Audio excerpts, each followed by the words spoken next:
Okay, it's kind of rather late, but we are going to go through this chapter and that will give you enough information to complete certain aspects of your portfolio.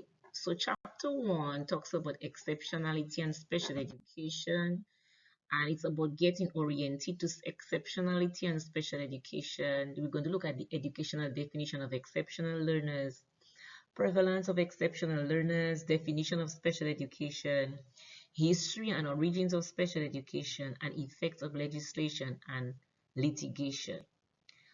In another slide, we will also look at parents and families because you have to complete an activity that has to do with the effect of having a child with disability on the family. So these are the learning objectives. One of the things I want is, and then I have also uploaded chapter 1, and I need you to read for chapter 1. And there is no single theory of normal development. So there are few definite statements that can be made about exceptional learners. And when we think about exceptional learners, we have to think of the importance of abilities, disability versus handicap, and disability versus inability. When we think of the importance of abilities, a lot of times when we look at persons with disabilities, more focus is placed on the disability rather than the ability. And hence the reason why it is important to understand that we need to look at what it is that the people with disabilities can do rather than what it is that they cannot do. Because disability is really not inability. They may be limited in certain aspects. And as we move on, we will look at the different categories of disabilities. They may be limited in certain aspects, however, they have abilities. So the first thing I want us to realize is that when we're thinking of disabilities, we have to look at what they can do, which is the abilities versus what it is that they cannot do. Now, there's also the notion we have to dispel the myth about handicap and disability. Having a disability doesn't mean someone is handicapped. Disability, for example, the handicap is conditions, is based on external conditions. So, for example, someone who is physically disabled, who has a physical disability, and want to access the third floor of a building, if there is no wheelchair, this stairs has posed a handicap. So if the stairs is basically causing the handicap, not the disability that they have. Because if that person is on a wheelchair and there's an elevator, then they are able to access. So the external conditions that inhibit accessibility becomes the handicap. All right. Now we also have to look at disability versus inability. So for example, in that we have to also look at maturation. So a baby of 6 months who is unable to walk doesn't have a disability. However, if that child is 1 year old, where they reach the stage where they're supposed to be walking and they are not walking, then that becomes a disability. So when we're looking at inability, we also have to look at the age of maturation and the developmental milestones. So these are some things that we need to focus on. The importance of ability, look at the ability versus the disability. We have to also understand that is the physical environment or the societal attitude that causes the handicap, not the disability itself. And we also have to look at maturation. More information, please read the chapter.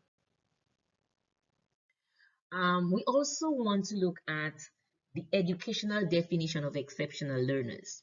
And before I move though, if we go back to our first, there's an activity that you have to do, and I think you did it already.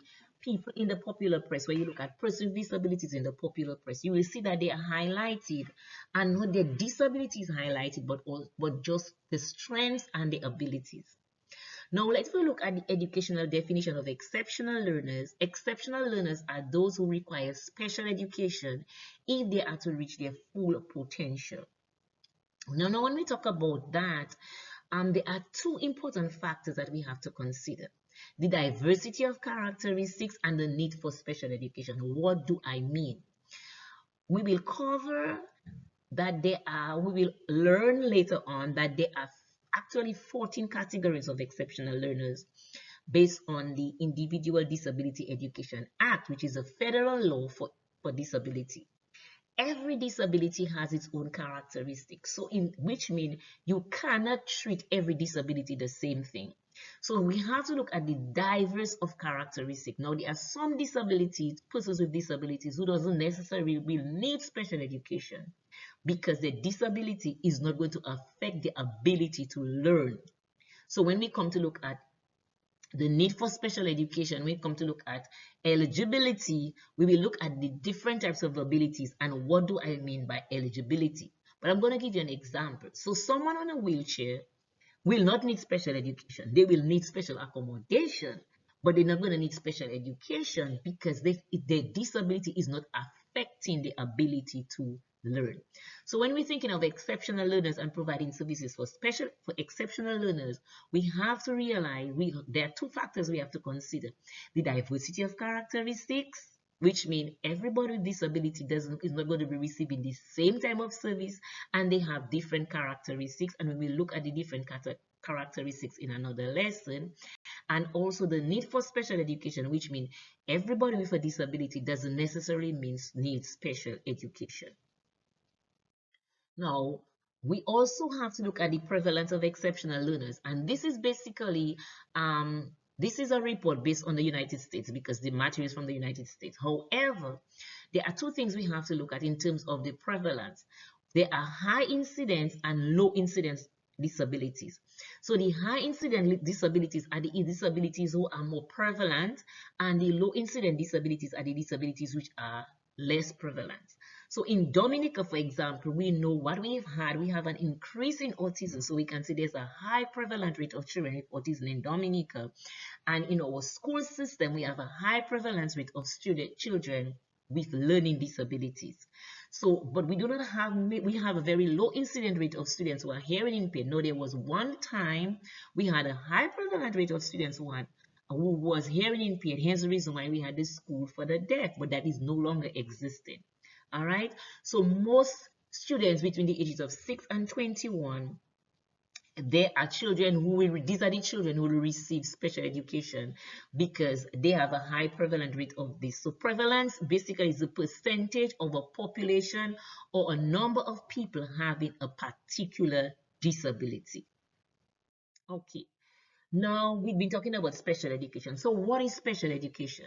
Special education means specially designed instruction that meets the unusual needs of an exceptional student. In another lesson, we're going to look at what is specially designed instruction.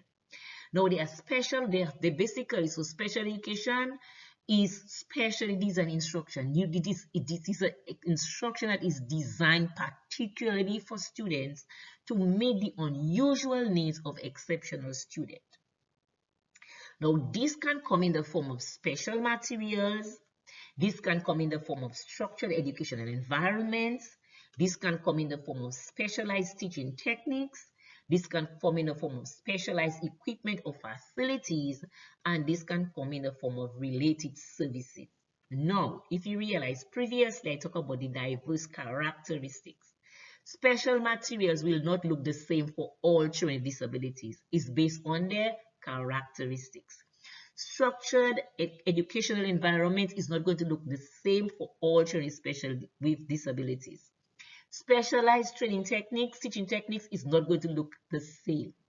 Not every child with a disability will need specialized equipment or facilities and related services. What do I mean by related services?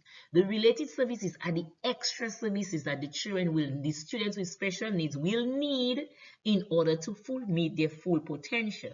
So this can come in the form of a speech therapy, occupational therapy, physical therapy, counseling. So but not all students will need that. So again, this is based on the characteristics or the type of disability that the child has. So it will vary depending on the type of disability. So this is something that we have to bear in mind. It will not be the same for every child. All right. So now that we have established what exceptional learners are, and we have also established that they are diverse characteristics, we also established that they may not all need special education. We also established that the special education will come in different forms depending on the child, depending on the type of disability the child has. We are going to look at the history and origins of special education. And one of your assignments is to create a timeline. Now, this is just a small indication. There's a lot of information on the website. So you're going to look through the website. I will look through some videos, and you're going to use the information to create a timeline. So we're going to look at people, ideas, and trends. In the 18th to mid-19th century, we had Etard and Sigwin, and what they did was they had a systematic procedure for the hardest to teach children. And these were the children who at that time, we do not use the word right now, they were referred to as mental retarded, they were visually impaired. Some of them even referred to them as being crazy because people did not really understand what it is that they had. So this was in the 18th to mid-19th century. Later on, we had Howe. Howe in 1829 created the first residential school for students who were blind. So they were living in the institution. So you realize what we have now is institutionalization. So before the 20th century, the services that were offered to persons with disabilities were through institution. They were institutionalized. In 1817, Gallaudet was the first American residential school for students who were deaf. So the history of special education, really the Europeans and the Americans were impactful in creating and providing services for people with disabilities. Then in the 20th century, as people started to be exposed to information, and as people started to read more, they realized, you know what we were actually doing, we were discriminating. We were segregating people with disabilities from those without disabilities. So in the 20th century, it was moved from institutionalization to deinstitutionalization and normalization. So that's where you started to see the breaking down of barriers for persons with disabilities to participate in society. And it is still happening now. It has progressed a lot, but there are still areas that the barriers need to continue to break to ensure that persons with disabilities participate fully in society. And we move from normalization to deinstitutionalization to what is normal, what is written right now. Currently, the move is to inclusion. So from the 20th century to now, the move is into inclusion, where students with disabilities are integrated in the classroom with students without disabilities. Now, these can have challenges that as we will see, but as much as possible, again, it all depends on the severity of the disability, that children with disabilities should be integrated and receive access to quality education with their general educational classrooms. In our future lesson, we're going to look at the different placement options, because the placement options is on a continuum from least restricted to more restricted. And then we continue with people, ideas, and trends as time goes on and people started to read more, and then we're now moving from to inclusion. Then we started to see professional bodies being implemented, and one of the four professional bodies will still exist today, and it is having a profound effect on teachers, providing professional services to teachers involved in research, involved in development of tools to work with children. It's called the Council for Exceptional Learners, and it was founded by Farrell and other teachers. And then that is when special education was developed as a profession. So special education is a profession. So the development of special education as a profession was done in 1922. Later on, parents realized that they too had a role to play in their child's disabilities. And they realized we're not just going to sit there and wait for something to happen for us. We are going to cause something to happen for us. And then so you saw the emerging of organization of parent groups. And it was first started in 1950s. And this program, what did they do? They provide support, information, and structure for obtaining resources.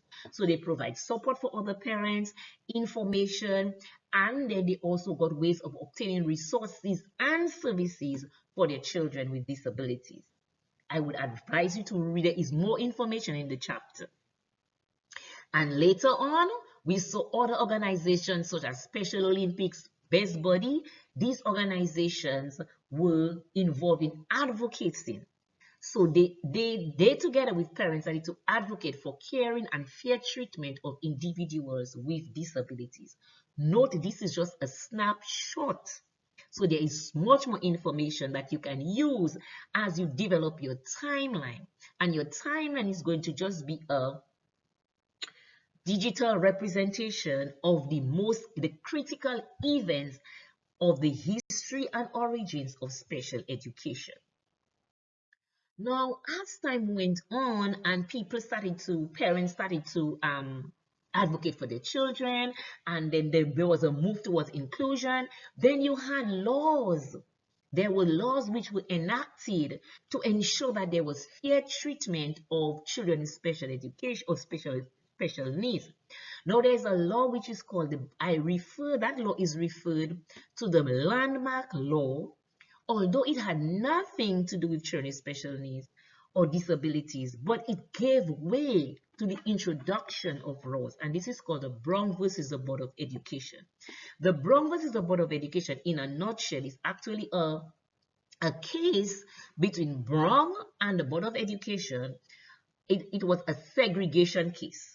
So the blacks in the South were not allowed to go to the same school with the whites. And there was this little girl who was living in the neighborhood, and there were schools there, but they didn't want the child to go to that school. And the family took the Board of Education to court, and they won. And once this happened, parents of families with disabilities realized, you know what? If blacks can go to school together with whites, we too can advocate that our children with disabilities are integrated into the school system. And hence the reason Brown versus the Board of Education is referred to as the landmark case. So in 1975, we saw the Education for All Handicapped Children Act. It was the original act, and its amendments ensure that all children and youth with disabilities have a right to free, appropriate public education. Now, in 1990, this act was amended with a different name. So you realize the word handicap was removed because that was in 1975. But this act now was amended to what is called the IDEA, which is the Individuals with Disability Education Act. Still, the impact remained the same. The only thing that was changed was the name. And it was further amended to Individuals with Disabilities Education Empowerment Act in 2004. So these laws ensure free, appropriate public education for children with disabilities. Now, apart from the education, you also had the ADA, which is the Americans with Disability Act, which was a civil right ensuring the right to non-discriminatory treatment of persons with disabilities. And then in the 20th century, you had the No Child Left Behind. All right, so these were the legislation and the litigation. Now, the legislation is the law, and the litigation is the application of the law. Okay? All right. Now, the main ideas of IDEA is identification. So you have to find the child. You cannot provide service for a child if you don't have the child. So you need to find the child. Then there is free, appropriate public education. There is due process.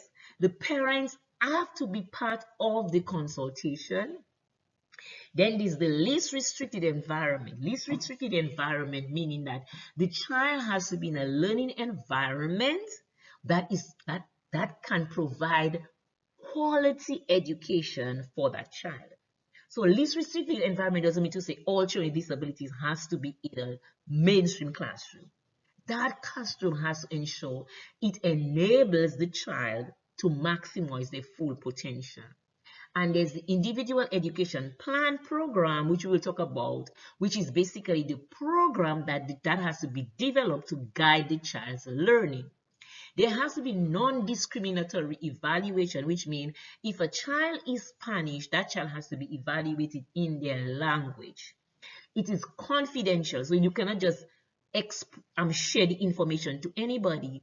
And there is continuous personal development and in-service training. So these are the main ideas of the IDEA. So that would fall under the section that you have to do for the laws and legislation. Okay? All right, so what are the effects of legislation and litigation? As I said, the legislation is the law. The litigation is the process of implementing the legislation. So it ensures school attendance as the right of every child. It is used when special education services are not provided for students whose parents want it. And it's also used when students are assigned to special education when their parents believe they should not be. And it involves using the IQ and other standardized tests because there has to be evidence that the child needs the special education services, and we will cover that under the IDEA. So I'm going to share some videos on the IDEA, which will give you explanation of each one of the aspects of IDEA. So the video we're going to be looking at, I will share it on the classroom. You will see every aspect of the IDEA, every component, every principle of the IDEA is explained in detail. All right. So there are two cases. Litigation is, as we said, litigation is the process of implementing legislation. So we have Hudson versus Rowley. Appropriate education does not necessarily mean that which achieves maximum achievement. And Supreme Court ruled that an education program must provide more than the minimum. Now, in these cases, you had a child who was hearing impaired, and she was already given some services, but the parents wanted more. Now, if the law what the law is saying is that they will give you information, they will give you services, but your services should not make you be functioning at a higher level. It should not give you an advantage over the other children. So in this case, the child was already getting services. She was already at her grade level.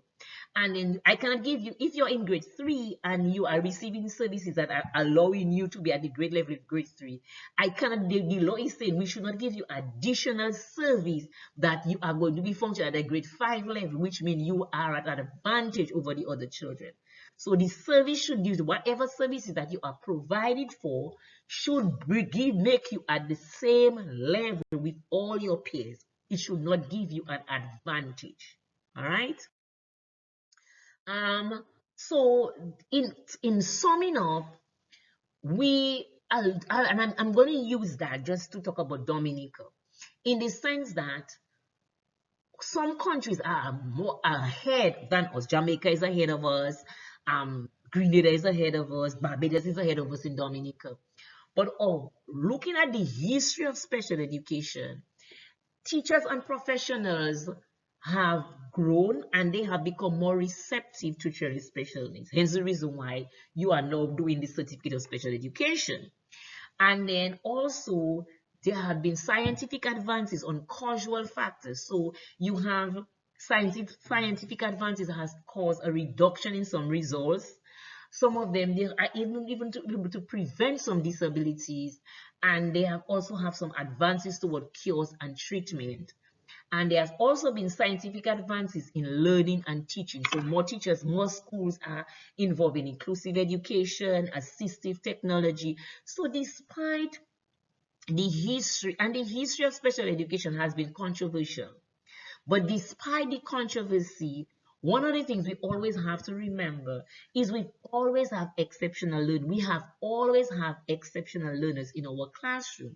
The good thing right now is that we now have a name. We can now put a name to a particular disability, all because of the increase in knowledge, increase of research, advances in technology, advances in science, more special education being a profession. So there's more research, but we've always had them. So even if we are not where we want to be, but we are much closer to making the kind of change and the impact we want to make in the lives of our children. So the information in this slide will help you to cover your aspect of your first aspect, the history. You have to do your historical timeline. You have to do an activity on